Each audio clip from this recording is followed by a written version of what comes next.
Hi, my name's Phil. I like talking about politics, and in this video, after the dust has settled on the most insane thing the Tories have done, well, since Rishi Sunak decided to call the election in the pouring rain without an umbrella anyway, I'd like to explain how yesterday's leadership contest antics have almost certainly doomed the Tories to years of chaos now. And I know you're thinking, yes, because now they're going to get a deeply unsuitable leader guaranteed.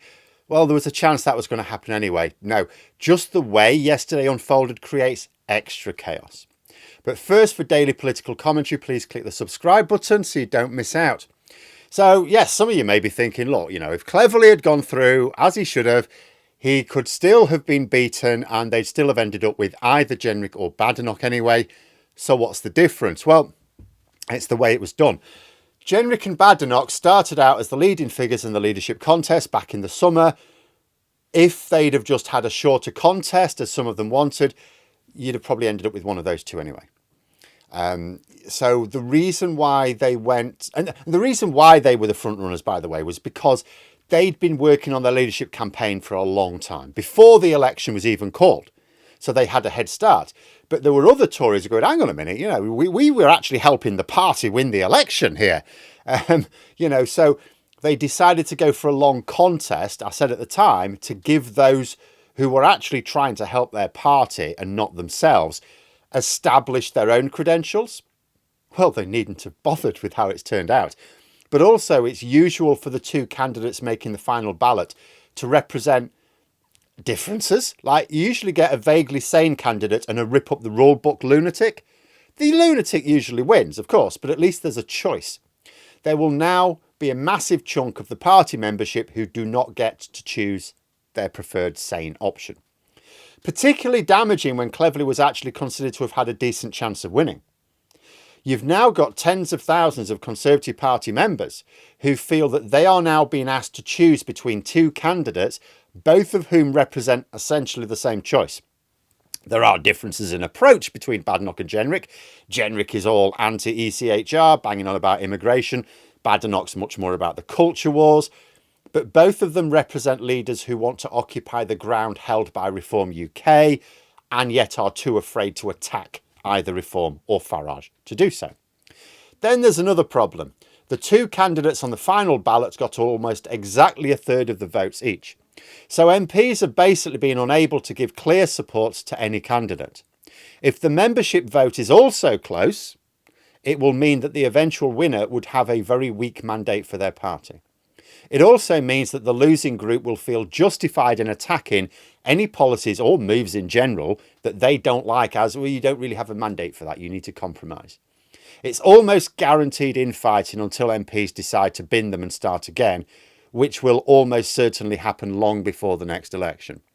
In fact, if the contest is close, the loser may well feel that the winner only won because of dirty tactics, because there's been plenty of dirty tactics flying around.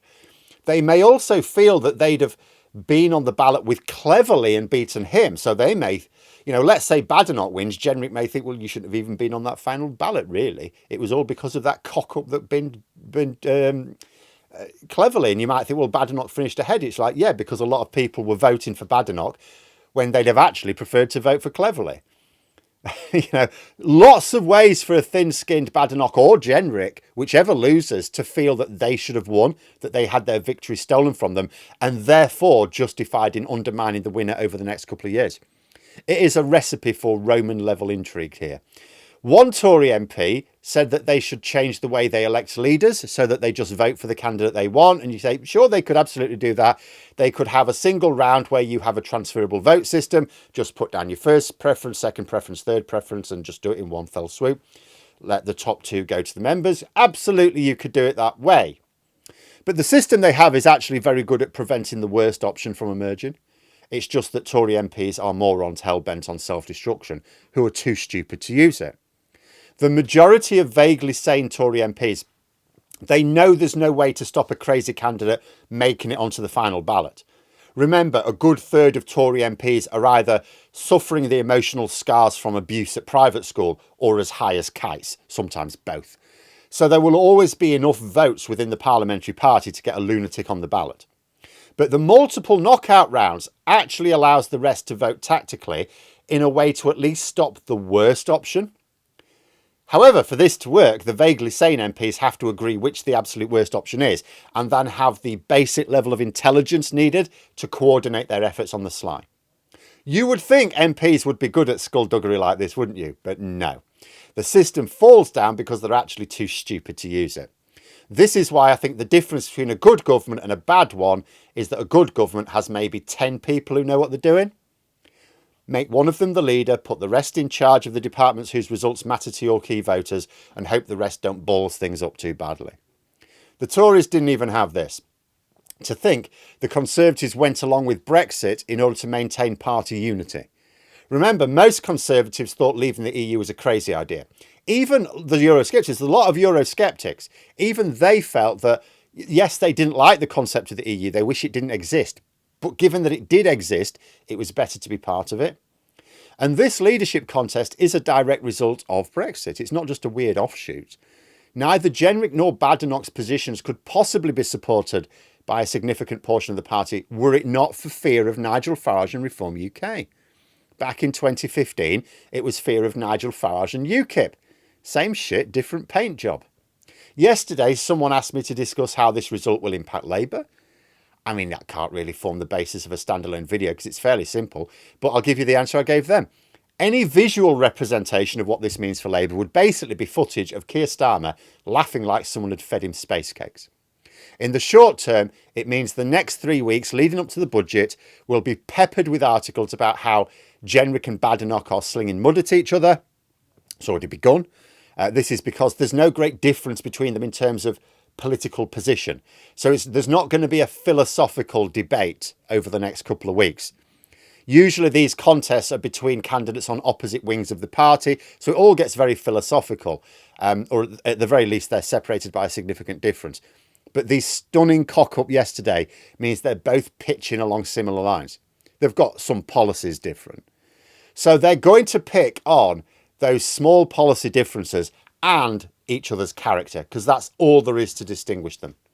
Jenrick has already started calling Badenoch a Remainer, a terrible insult, because she wants us to remain in the ECHR. I do not imagine that the intellectual quality of the contest is really going to pick up from here. So plenty of drama to cover the next few weeks and let Labour quietly sort themselves out after a bad couple of months.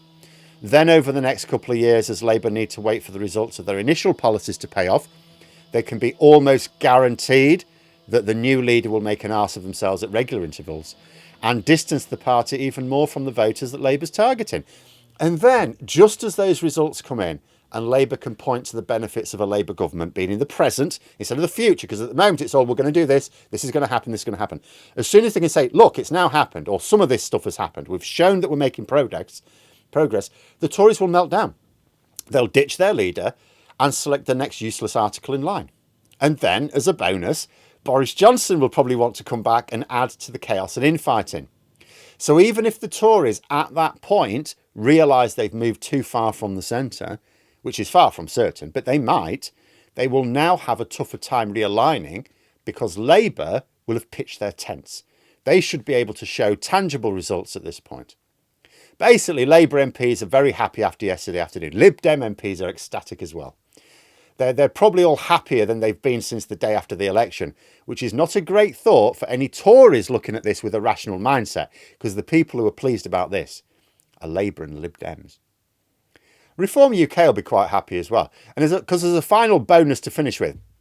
So Tory MP Kevin Hollyrake has been saying that Kemi Badenoch, oh yeah, she's all right on these issues, but she's not really right-wing, is she?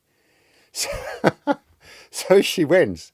Get ready for some swivel-eyed loons in the Tory party complaining that they've just swapped one Marxist leader for another. Starmer and David are going to be pissing themselves laughing because the Tories have just opted to ignore the centre ground for the next few years. Farage will piss himself laughing because although they're trying to march on his lawn, he's going to be faced with a Tory leader who wouldn't dare attack any of his policies or his character. What must Tories with any grasp of reality be thinking right now? But there we are. Those are my thoughts. Let me know yours in the comments below. If you enjoyed the video, please click the like button. And if you'd like to support the channel further, you can join for memberships. Thanks for watching. And until next time, I'll see you later.